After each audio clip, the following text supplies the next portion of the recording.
আজ আমি বাচ্চাদের টিফিন বক্সে দেওয়ার মতন দারুণ একটা টিফিন রেসিপি নিয়ে চলে এসেছি, যেটা বাচ্চাদেরকে বানিয়ে দিলে বাচ্চারা কিন্তু পুরো টিফিন বক্স খালি করে চলে আসবে। তো চলুন দেখে নেওয়া যাক আজকের রেসিপি। এখানে আমি 1 কাপ সুজি নিয়েছি একটা পাত্রে, আর তার সাথে 1 কাপ জলও নিয়ে নিলাম। সুজির সাথে জলটাকে ভালো করে মিশিয়ে নিচ্ছি। তো মেশানো হয়ে গেছে। এবার ছোট একটা মিক্সিং জারে পুরো এই সুজির ব্যাটারটাকে আমি নামিয়ে নিচ্ছি, মানে ঢেলে নিচ্ছি। এটাকে আমি ব্লেন্ড করে নেব। তো পুরো সুজিটাকে আমি মিক্সিং জারে নিয়ে নিলাম। এবার এটাকে আমি ব্লেন্ড করে নেব। তো দেখুন কত সুন্দর একটা ব্যাটার তৈরি হয়ে গেল সুজির। তো এই পুরো সুজিটা আমি মিক্সিং জার থেকে বের করে নিলাম, আর মিক্সি ধোয়া জলটাও এতে দিয়ে দিলাম। দিয়ে দিচ্ছি এখনই আমি নুনটা আমি এখনই দিয়ে দিচ্ছি। নুনটা দিয়ে সুজির সাথে ভালো করে মিশিয়ে নিয়ে আমি কিছুক্ষণ ঢাকা দিয়ে রাখবো। এটাকে আমি রেস্টে দিয়ে রাখবো, তার জন্য কিছুক্ষণ ঢাকা দিয়ে রাখছি। আর এই ফাঁকে একটা স্টাফিং তৈরি করব, তার জন্য গ্যাসে আমি প্যান বসিয়েছিলাম। তো তেল দিয়েছি 1.5 থেকে 2 চামচ মতন সর্ষের তেল দিয়েছি। তেলটা গরম হয়ে যাওয়ার পর গোটা জিরে আর কালো সর্ষে ফোড়ন দিয়েছি, আর সাথে একটা লঙ্কা কুচি আর অল্প করে পেঁয়াজ কুচি দিয়ে দিলাম। আর দিয়ে দিচ্ছি পেঁয়াজ পাতার সাদা অংশটা। এটা কিন্তু সম্পূর্ণ অপশনাল, আপনাদের কাছে না থাকলে আপনারা টোটালি স্কিপ করতে পারেন। আর আমি এখানে লঙ্কাটা কম দিয়েছি, যেহেতু এটা আমি স্পেশালি বাচ্চাদের জন্য করছি। তো যদি বড়রা খায় তাহলে লঙ্কাটা একটু বেশি দিতেই পারেন। কালারের জন্য অল্প করে হলুদ দিলাম। হলুদটা দিয়ে ভালো করে মিশিয়ে নিচ্ছি।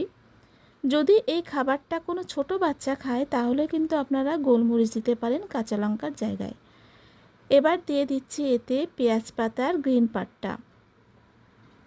এটা কিন্তু সম্পূর্ণ অপশনাল, আপনাদের কাছে না থাকলে এর জায়গায় ধনেপাতা দেবেন। আমার কাছে আছে বলে আমি দিয়েছি। তো অল্প করে আমি ধনেপাতা কুচিও দিচ্ছি। তো এটা দিয়ে একটু মিশিয়ে নিচ্ছি। ধনেপাতা কুচি আপনারা লাস্টের দিকেও দিতে পারেন, আমি একটু আগেই দিয়ে দিলাম। তো যাই হোক, ভালো করে মিশিয়ে নিলাম। মেশানোর পর আমি সেদ্ধ করা আলু এতে দিয়ে দিচ্ছি। 3টে ছোটো সাইজের আলু সেদ্ধ করেছিলাম, আর আলুটাকে আমি গ্রেটার দিয়ে গ্রেট করে নিয়েছি, যাতে এর ভিতর কোনো দানা দানা না থাকে। আলুটা দেওয়ার পর ভালো করে মিশিয়ে নিচ্ছি। যে পেঁয়াজ, তারপরে পেঁয়াজ পাতা, ধনে পাতা এগুলো যে দিয়েছি আলুটার সাথে ভালো করে মিশিয়ে নিচ্ছি। আর এই স্টাফিংটা কিন্তু করতে একদমই সময় লাগে না, খুব কম সময় কিন্তু হয়ে যায়। এবার এতে দিয়ে দিলাম পরিমাণ মতো নুন, আর একটু চটপটা হওয়ার জন্যে চাট মশলা। চাট মশলা আর নুনটা আলুর সাথে মেশালেই কিন্তু আমাদের আলুর স্টাফিং একেবারেই রেডি হয়ে যাবে।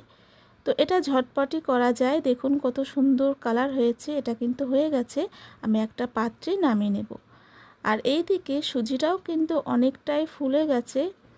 আর সুজির ভিতর এবার দিয়ে দিচ্ছি ধনেপাতা কুচি, আর দিয়ে দেব চিলি ফ্লেক্স।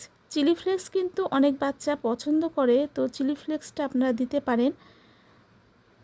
চিলি ফ্লেক্স আর এই ধনেপাতা দিয়ে একটু মিশিয়ে নিলাম। আর ব্যাটারটা আপনাদেরকে দেখাচ্ছি। দেখুন এটা একটু মানে একটু গাঢ় গাঢ়ই হবে, একটু মোটা টাইপের আছে ব্যাটারটা, এটা কিন্তু পাতলা না। তো এবার চলে এলাম প্যানে। তো ওই একই প্যানেই আমি অল্প করে একদম 1-2 ফোঁটা মতন অয়েল ব্রাশ করে নিলাম। আর তার আগে কিন্তু আমি প্যানটা ভালো করে গরম করে নিয়েছিলাম। তারপর 1 থেকে 1.5 হাতা মতন ব্যাটার দিয়ে এই হাতার পিছন পাশটা আমি এইভাবে দিয়ে পুরো রুটির মতন গোল গোল, মানে ঘুরিয়ে ঘুরিয়ে একটা ধোসা যেমন করে ঠিক ওরকমভাবে করে নেব। যতটা করা যায় পাতলা ততটাই কিন্তু করবে, কিন্তু এটা কিন্তু খুব একটা বেশি পাতলা হবে না, যেহেতু ব্যাটারটা মোটাই আছে। কয়েক সেকেন্ড পর উপরটা দেখবেন এরকমভাবে তাড়াতাড়ি শুকিয়ে যাবে। আর আমি সাইড থেকে একটু তেল দিচ্ছি। এই তেলটা কিন্তু আপনারা দিতেও পারেন, আবার নাও দিতে পারেন। অল্প তেলেই কিন্তু এই রুটিগুলো হয়ে যায়। এবার আমি উল্টে দেব। দেখুন কত সহজভাবে উল্টে গেল। আর এই রুটিগুলো কিন্তু খুব তাড়াতাড়ি হয়ে যায়, খুব বেশি সময় নেই কিন্তু এটা ভাজার দরকার নেই। একেবারে এপিট ওপিট শুকিয়ে গেলেই আপনারা তুলে নেবেন, না হলে কিন্তু একটু শক্ত টাইপের হয়ে যাবে। তো আমি এপিট ওপিট করে রুটিগুলো তুলে নিলাম। আর একটা আপনাদেরকে বানিয়ে দেখাচ্ছি একই প্রসেসে। 1 থেকে 1.5 হাতা মতন ব্যাটারটা দিয়ে হাতার পিছন পাশটা দিয়ে এইভাবে ঘুরিয়ে ঘুরিয়ে একটা গোল রুটির মতন করে নিতে হবে। ধোসা যেমন বেশি পাতলা হয়, এটা কিন্তু খুব বেশি পাতলা হবে না। তো ঘুরিয়ে ঘুরিয়ে যতটা ঘোরানো যাচ্ছে ততটা আমি ঘুরিয়ে নিচ্ছি।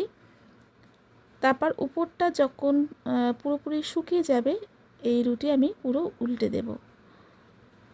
তো দেখুন উপরটা শুকিয়ে গেছে, এবার আমি উল্টে দিচ্ছি।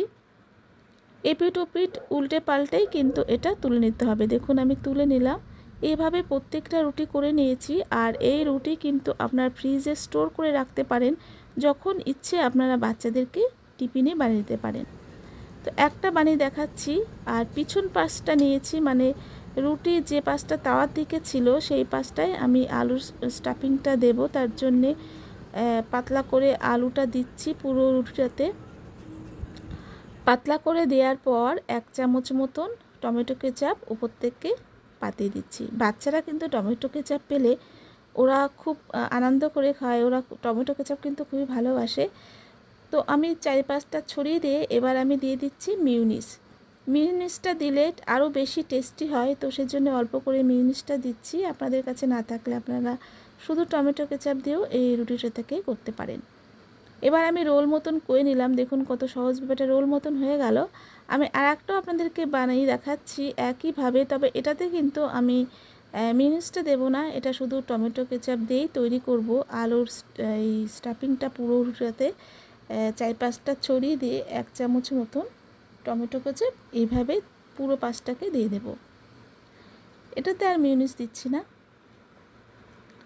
আর এইভাবে রোল করে দেব। আপনারা কিন্তু বাচ্চাদেরকে কিংবা বড়রা যদি খায় এরকম রোল করেও দিতে পারেন। তো আমি সাইডটা একটু কেটে নিচ্ছি, একটু দেখতে সুন্দর করার জন্য এটা কাটছি। আপনারা চাইলে নাও কাটতে পারেন, যদি বাচ্চাকে দেন তাহলে মনে হয় না কাটার দরকার আছে। যেহেতু আমি একটু দেখতে সুন্দর করার জন্য সাইডটা কেটে নিচ্ছি। আর পিস পিস করে নেব যাতে বাচ্চাদের খেতে সুবিধা হয়। যদি আপনাদের অসুবিধা হয় আপনারা পুরো রোলের মতনও কিন্তু বক্সে দিতে পারেন। তো বাচ্চাদের একটু খেতে সুবিধার জন্য আমি ছোট ছোট টুকরো করে কেটে নিচ্ছি। আর ভিতরে আলুটা একটু ঢুকিয়ে দেবেন, কারণ আলুটা কিন্তু বেরিয়ে যেতেই পারে কাটার সময়। তো বেরিয়ে গেলে আলুটা একটু ভিতরে ঢুকিয়ে দেবেন। আমি কিন্তু আলুটা অনেকটা করেই ভিতরে ঢুকিয়ে দিয়েছিলাম। দেখুন কতটা সুন্দর হয়েছে। তৈরি হয়ে গেল আমাদের বাচ্চাদের স্পেশাল টিফিন বক্সে দেওয়ার মতন একটা টিফিন রেসিপি। অবশ্যই আপনারা বাড়িতে ট্রাই করতে পারেন বন্ধুরা। রাতের বেলায় এই রুটিগুলো করে সকালবেলায় কিন্তু বানাতেই পারেন। আমার রেসিপি ভালো লাগলে একটা লাইক কমেন্ট শেয়ার করবেন, আর নতুন হলে সাবস্ক্রাইব করে পাশে থাকবেন। সবাই ভালো থাকবেন। আজকের মতন এখানেই বিদায় নিচ্ছি। দেখা হচ্ছে পরবর্তী কোনো নেক্সট ভিডিওতে। ধন্যবাদ।